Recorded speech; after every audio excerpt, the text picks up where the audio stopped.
Today I'm going to be comparing the Mission Impossible franchise to the Conjuring shared universe. As you can tell, these are two separate things, because of Mission Impossible is just one set of movies where each new installment is taking place after the next one. There aren't any prequels or sequels, whereas in the case of Conjuring, you have the mainline Conjuring films, there's 3 of those.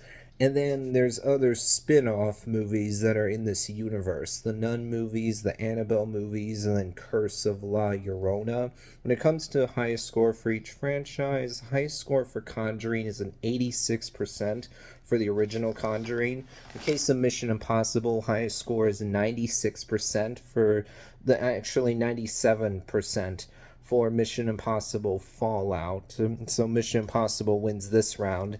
Then when you look at lowest score for each franchise, in the case of Mission Impossible, the second movie only has a 56%, which is still not too bad anyway, because it's almost fresh on Rotten Tomatoes. And keep in mind, Mission Impossible 2 came out quite a good amount of time ago. In the case of Conjuring, the first Nun movie has the lowest score of only 24%.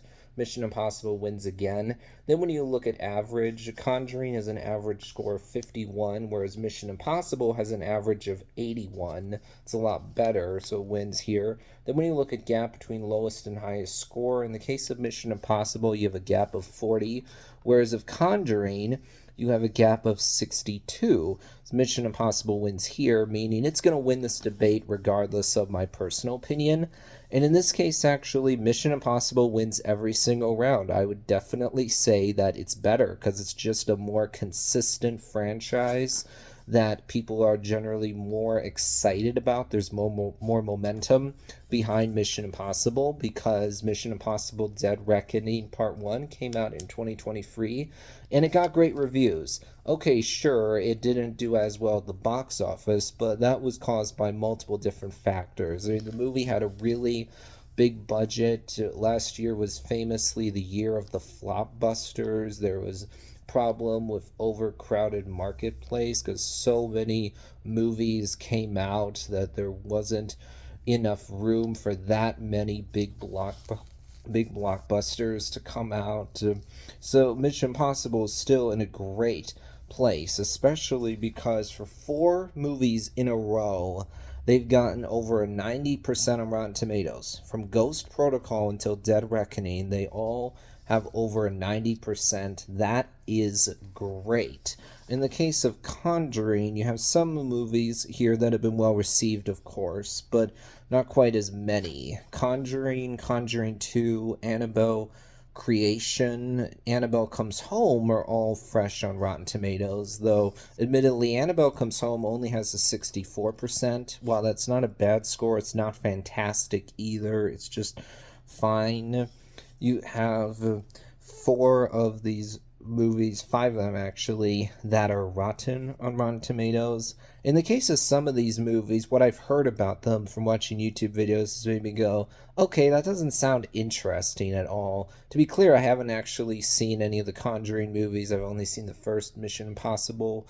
But especially when it comes to the Nun movies, what I've heard about them has made me go, okay, wow, these feel like just very mediocre, generic horror movies that don't do anything new and don't really have anything to offer the franchise. It's just characters are in a creepy, isolated location and creepy things start happening while there's also jump scares. It's like, okay, we've seen this before. It's been done in other horror movies, so you're not doing anything different. You're just doing the same thing. The Nun movies are just another one of these movies. I haven't really heard as much about Curse of La Llorona, to be honest, as some of these other ones.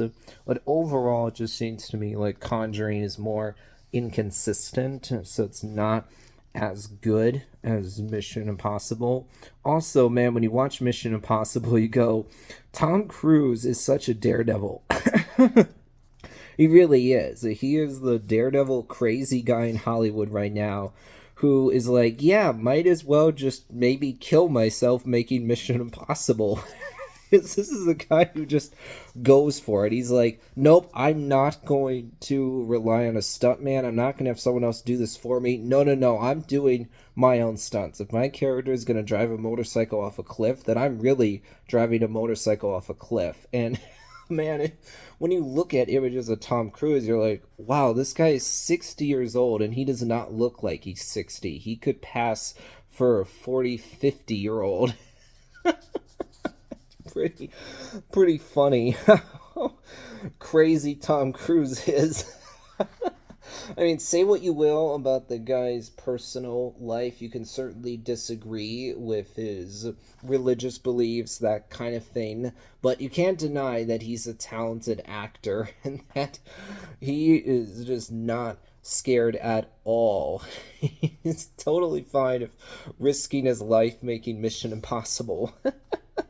Well, that'll be all for this video.